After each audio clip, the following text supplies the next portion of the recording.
Good morning students. Welcome in Unique School Seeker. In previous class we were reading about parts of cell. In this class we are reading about cell organelles. Firstly what is cell organelles.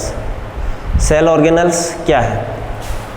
Cell organelles are the small structures या little structures, और little structures भी कैसी? Membrane bound little structures. Okay, तो यहाँ definition अपन क्या देंगे? In cytoplasm many membrane bound little structures are present, that's called cell organelles. Like as for example ER, mitochondria, lysosome, Golgi body, plastids, ATCR cell organelles. इसके अलावा भी हैं, जैसे कि राइबोसोम है, सेल ऑर्गेनल्स है। Next here I have used its term membrane bound cell organelles. I call membrane bound cell organelles. Membrane boundation के according हम इन सेल ऑर्गेनल्स को 3 टाइप्स में डिवाइड कर लेते हैं। 3 types. First, without membrane bound cell organelles. Second,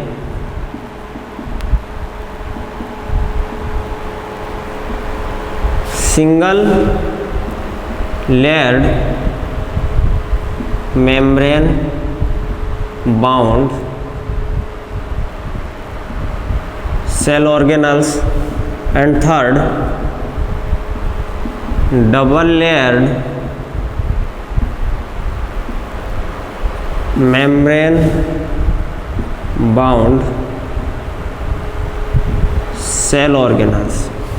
okay, first है without membrane bound cell organelles, यानी कि those organelles which on membranes are not present, membrane are absent, like as ribosome. Ribosome जो cell organelle है उसकी जो structure है वो membrane bound नहीं होती है, वो without membrane bound cell organelle है, जो कि प्रोकैरियोटिक और यूकैरियोटिक बोथ सेल्स के अंदर प्रेजेंट होता है। Okay, next, single layer membrane bound cell organelle. Single layer membrane bound cell organelles की यदि अपन बात करें तो endoplasmic reticulum, lysosome, Golgi body, these are single layered membrane bound cell organelles। यानी कि यहाँ जो मेम्ब्रेन प्रेजेंट होती है इनके ऊपर वो कैसी होती है? सिर्फ सिंगल लेयर्ड होती है। And third, double layered membrane bound cell organelle, उसमें आते हैं mitochondria and plastid. Mitochondria and plastid, these are double membrane bound cell organelle. Okay, so now clear that cell organelles are divided into 3 parts. First, without membrane bound cell organelle, single layered membrane bound cell organelles, और double layered membrane bound cell organelles। Without membrane bound cell organelles में example ribosome, और single layer में endoplasmic reticulum, lysosome, Golgi body and mitochondria and plastids are double-layered membrane-bound cell organelles. Now we study about cell organelles one by one.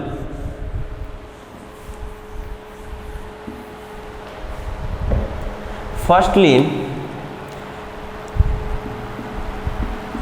here we read about endoplasmic reticulum. Endoplasmic reticulum, full form endoplasmic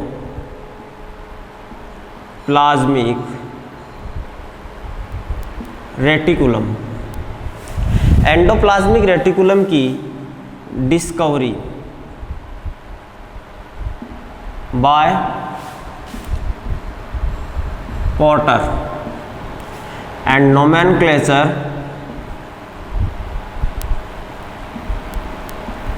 also by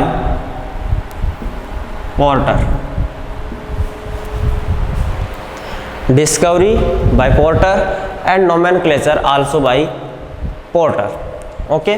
Next, endoplasmic reticulum is single membrane bound cell organelle. These are present in eukaryotic cell.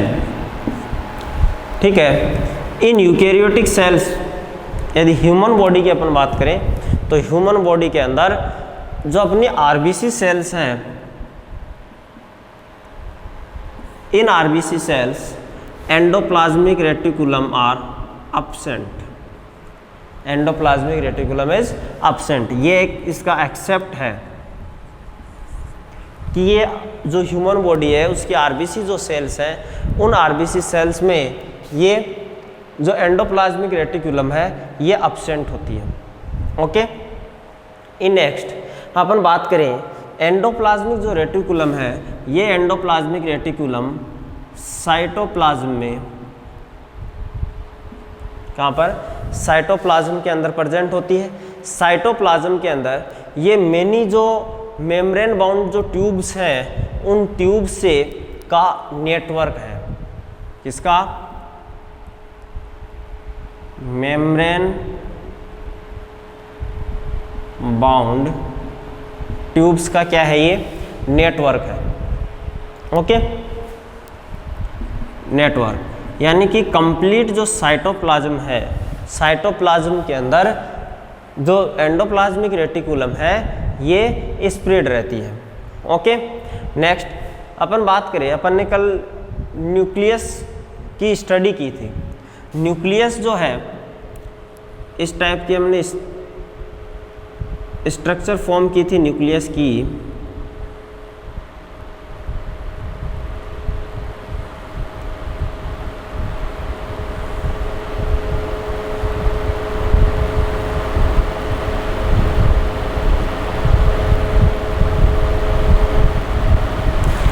इस type की structure हमने nucleus की पढ़ी थी. अंदर chromatin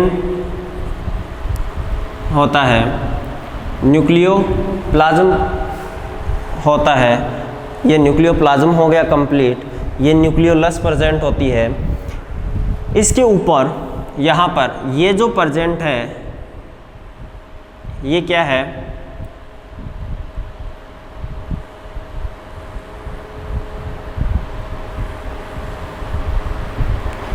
these are endoplasmic reticulum.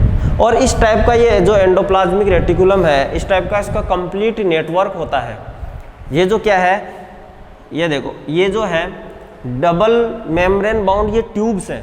क्या है? ये मेम्ब्रेन बाउंड ट्यूब्स हैं. और इनका पूरा कंप्लीट जो नेटवर्क है वो कहाँ है? साइटोप्लाज्म के अंदर. अब इनका कंप्लीट पूरा नेटवर्क क्यों है, इसकी आगे अपन स्टडी में ये क्लियर हो जाएगा. लेकिन यहाँ अपने को इतना जानना था कि ये जो है यहाँ से यहाँ पर प्रेजेंट होती है. ओके. नेक्स्ट अपन बात करते हैं कि जो ये एंडोप्लाज्मिक रेटिकुलम है, ये एंडोप्लाज्मिक रेटिकुलम इसके 2 टाइप्स की होती है। कितने टाइप्स की होती है? 2 टाइप्स की। फर्स्ट या अपन कहें तो ये इसके 2 पार्ट, एक तो है SER यानी कि स्मूथ एंडोप्लाज्मिक रेटिकुलम, और second RER ROUGH rough endoplasmic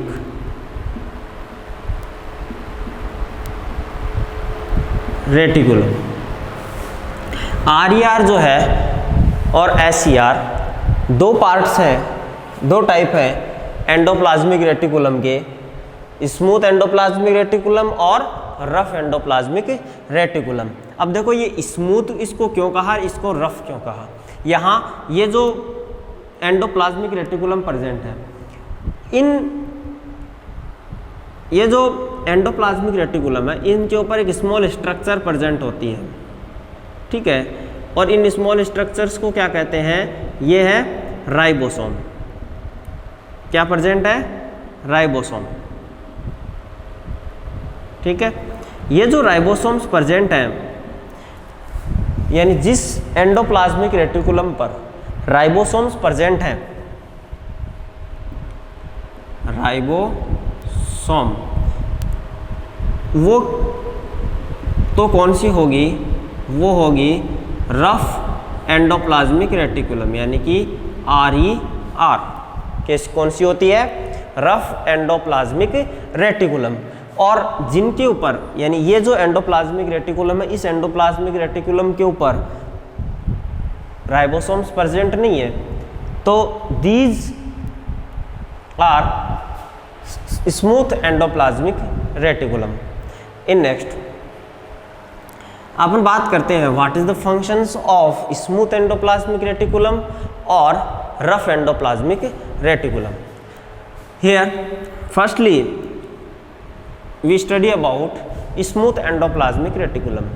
Smooth endoplasmic reticulum is synthesize fat or lipid molecule. ये क्या करती है? फैट और जो लिपिड मॉलिक्यूल है उन लिपिड मॉलिक्यूल को सिंथेसाइज करती है।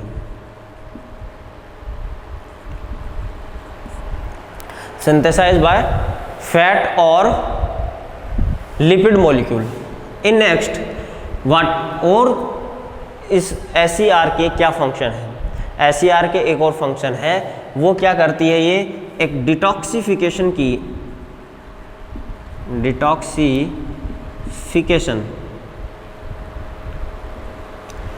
ये प्रोसेस करती है। डिटॉक्सिफिकेशन क्या होता है कि जो इन्वर्टिब्रेट्स है उनकी जो लीवर सेल है, इन्वर्टिब्रेट्स की लीवर में क्या होता है कि कुछ पॉइजनस मटेरियल, जैसे कि अपन बात करें कि ड्रग्स है, ठीक है, तो इस टाइप के कुछ पॉइजनस मटेरियल जो है वो वहाँ पर आ जाते हैं, पॉइजन आ जाते हैं। तो इन पॉइजनस मटेरियल जो कि क्या है, बॉडी के लिए हार्मफुल है, ये बॉडी के लिए क्या है? हार्मफुल है। इन हार्मफुल्स को ये क्या कर देती है? हार्मलेस कर देती है। क्या कर देती है? हार्मलेस कर देती है। और हार्मलेस करके इनको सेल से बाहर एक्सक्रीट करती है। ओके, हेल्प करती है किसमें? इनको सेल के बाहर एक्सक्रीट करने में। कौन करती है? स्मूथ एंडोप्लाज्मिक रेटिकुलम, ठीक है। इन नेक्स्ट बात करते हैं रफ एंडोप्लाज्मिक रेटिकुलम की, कि रफ एंडोप्लाज्मिक रेटिकुलम जो है ये क्या करती है। तो फर्स्टली तो यहाँ ये है कि रफ एंडोप्लाज्मिक जो रेटिकुलम है उसकी सरफेस पर राइबोसोम्स प्रेजेंट होते हैं। ये जो राइबोसोम है, ये राइबोसोम क्या करते हैं? प्रोटीन को मैन्युफैक्चर करते हैं, ठीक है, या प्रोटीन को सिंथेसाइज करते हैं। ये जो प्रोटीन का जो सिंथेसिस होता है कहाँ पर? राइबोसोम में। ये प्रोटीन जो है जहाँ पर भी इसकी नीडेड है, आवश्यकता है, वहाँ पर इसको क्या कर दिया जाता है, ट्रांसपोर्ट कर दिया जाता है। इन नेक्स्ट यदि अपन बात करें RER की, तो RER जो है रफ एंडोप्लाज्मिक रेटिकुलम, यहाँ पर प्लाज्मा मेम्ब्रेन और जो गोल्जी बॉडी है उनका फॉर्मेशन भी होता है। प्लाज्मा मेम्ब्रेन जो क्या है, पार्ट सेल का एक पार्ट है, और गोल्जी बॉडी क्या है, सेल ऑर्गेनल है। उनका जो फॉर्मेशन है वो कहाँ होता है, रफ एंडोप्लाज्मिक रेटिकुलम पर। प्लाज्मा मेम्ब्रेन का जो फॉर्मेशन की जो प्रोसेस है, कि प्लाज्मा मेम्ब्रेन का जो फॉर्मेशन होता है, इस प्रोसेस को क्या बोलते हैं, मेम्ब्रेन बायोजेनेसिस। क्या बोलते हैं, मेम्ब्रेन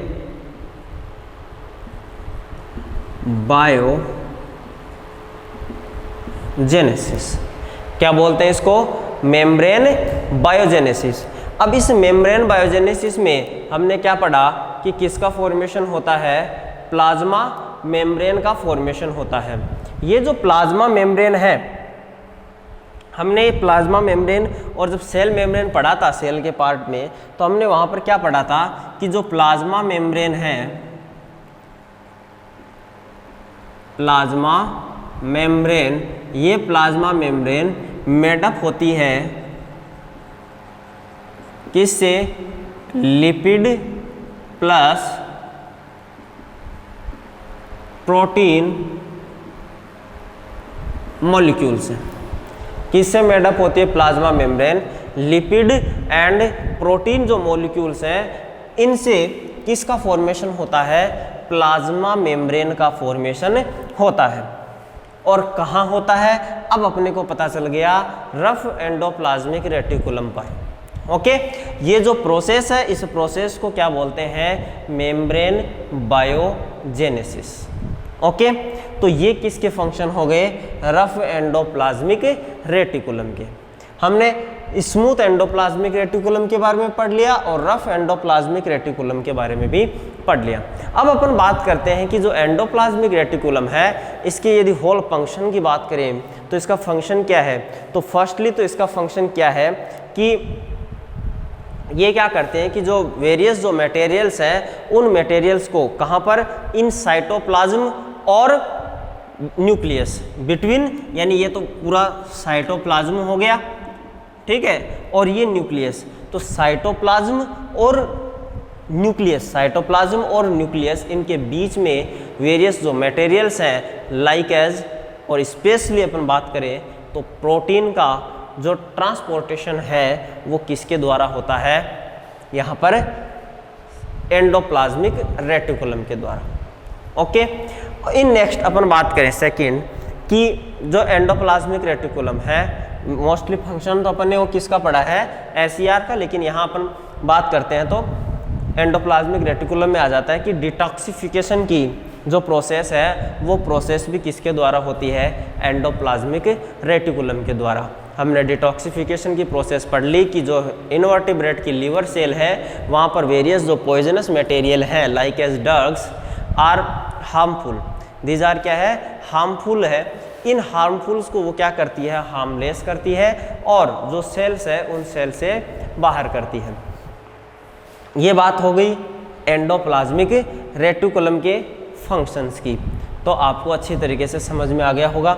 नेक्स्ट अपन सेल ऑर्गेनल जो है राइबोसोम की बात करते हैं। तो राइबोसोम जो है, ये ribosomes were present, they are present in endoplasmic reticulum, these are present on endoplasmic reticulum. ये एंडोप्लाज्मिक रेटिकुलम पर प्रेजेंट होते हैं, और इनका जो मेन फंक्शन जो है वो क्या होता है कि ये क्या करते हैं, प्रोटीन का मैन्युफैक्चरिंग करते हैं, प्रोटीन को सिंथेसिस करते हैं प्रोटीन का। और इसके अलावा अपन बात करें राइबोसोम की, तो राइबोसोम क्या है, without membrane bound cell organelle है। क्या है, without membrane bound cell organelle है। इतनी जो इसकी डिटेल हिस्ट्री है वो अपनी बुक में है, इतनी अपने को यहाँ स्टडी करनी है। नेक्स्ट अपन जो सेल ऑर्गेनल्स है, उन सेल ऑर्गेनल्स की जो डिटेल स्टडी है वो नेक्स्ट क्लास के अंदर करेंगे। जैसे कि अपने जो नेक्स्ट सेल ऑर्गेनल्स है जिनकी अपने को स्टडी करनी है, गोल्जी बॉडी है, लाइसोसोम, माइटोकॉन्ड्रिया, प्लेस्टिड, इनकी जो डिटेल स्टडी है वो हम नेक्स्ट क्लासेस के अंदर वन बाय वन करेंगे। Thanks for watching this class.